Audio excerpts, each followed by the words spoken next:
Assalamualaikum warahmatullahi wabarakatuh. Nama saya Ulil Fadilah dari ST Swadaya Magister Akuntansi. Di sini saya akan sedikit menerangkan tentang audit kas dan instrumen keuangan.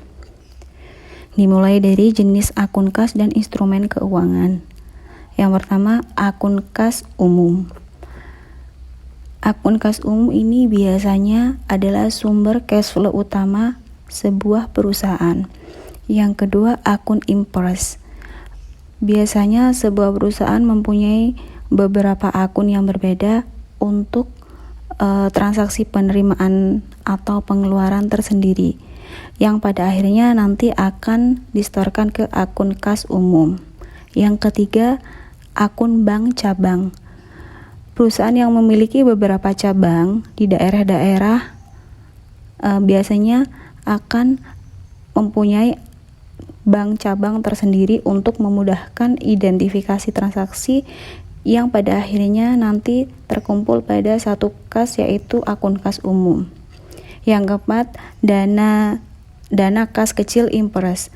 Ini biasanya adalah petty cash pada per departemen. Misalkan petty cash finance, petty cash HRD, atau petty cash procurement. Yang kelima, setara kas.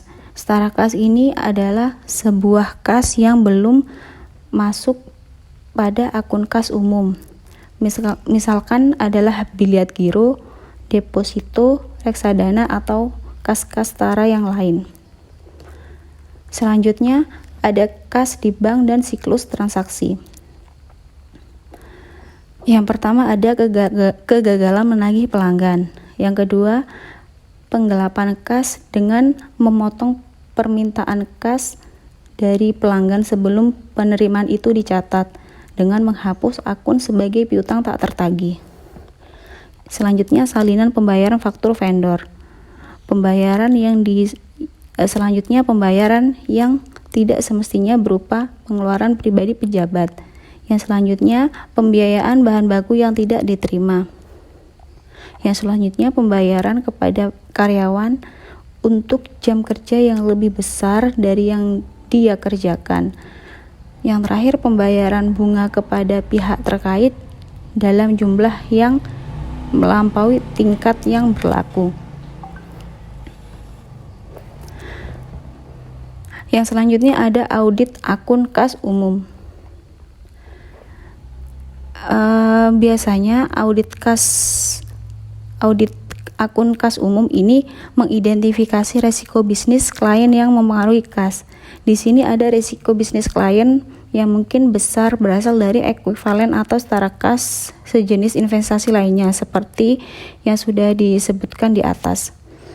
Yang kedua, menetapkan materialitas kinerja dan menilai resiko.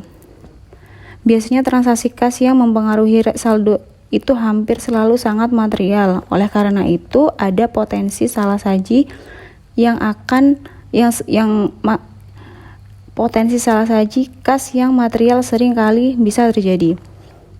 Menilai resiko pengendalian internal terhadap siklus transaksi maupun transaksi bank. Yang selanjutnya, ada prosedur yang berpotensi dilakukan kecurangan. Berikut adalah kemungkinan yang terjadi kecurangan dan dilakukan pengecekan dan harus dilakukan pengecekan. Yang pertama, konfirmasi piutang usaha. Yang kedua, pengujian yang dilaksanakan untuk mendeteksi lapping. Yang ketiga, mereview ayat jurnal buku besar umum dalam akun kas atau untuk pos-pos tidak biasa. Yang keempat, membandingkan pesanan pelanggan dengan penjualan dan penerimaan kas selanjutnya. Yang terakhir, memeriksa persetujuan dan dokumen pendukung piutang tak tertagih setara kas yang mengandung kecurangan. Pengujian serupa dapat digunakan untuk menguji kemungkinan pengeluaran kas yang mengandung kecurangan.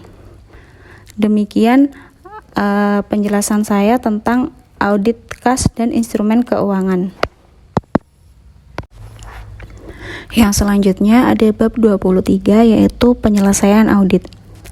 Di sini kita harus melaksanakan pengujian tambahan untuk penyajian dan pengungkapan, di mana kita harus mengetahui tujuan terkait transaksi, tujuan terkait saldo, dan tujuan terkait pengungkapan.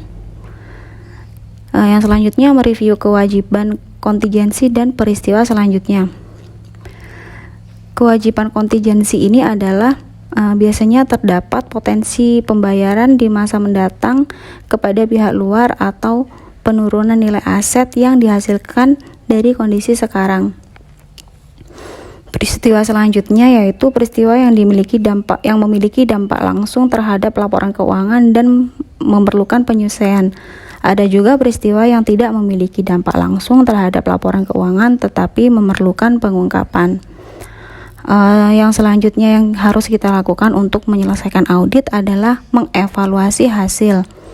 Setelah melaksanakan semua prosedur audit dalam setiap bidang audit, termasuk mereview kontingensi dan peristiwa, kemudian serta mengumpulkan bukti akhir, auditor harus mengintegrasikan hasil menjadi satu kesimpulan secara keseluruhan mengenai laporan keuangan, yang pada akhirnya auditor harus memutuskan apakah bukti audit yang tepat yang mencukupi telah dikumpulkan untuk mencapai kesimpulan bahwa laporan keuangan telah dinyatakan sesuai dengan prinsip-prinsip akuntansi yang diterima umum yang diterapkan atas dasar yang konsisten dan dengan tahun-tahun sebelumnya. Setelah melakukan evaluasi hasil audit, kita harus menerbitkan laporan audit. Auditor harus menunggu untuk memutuskan jenis laporan audit yang tepat yang akan diterbitkan sehingga semua bukti telah terkumpul dan dievaluasi, termasuk semua langkah penyelesaian audit yang telah dibahas sejauh ini. Lalu berkomunikasi dengan komite audit dan manajemen. Ini perlu dilakukan untuk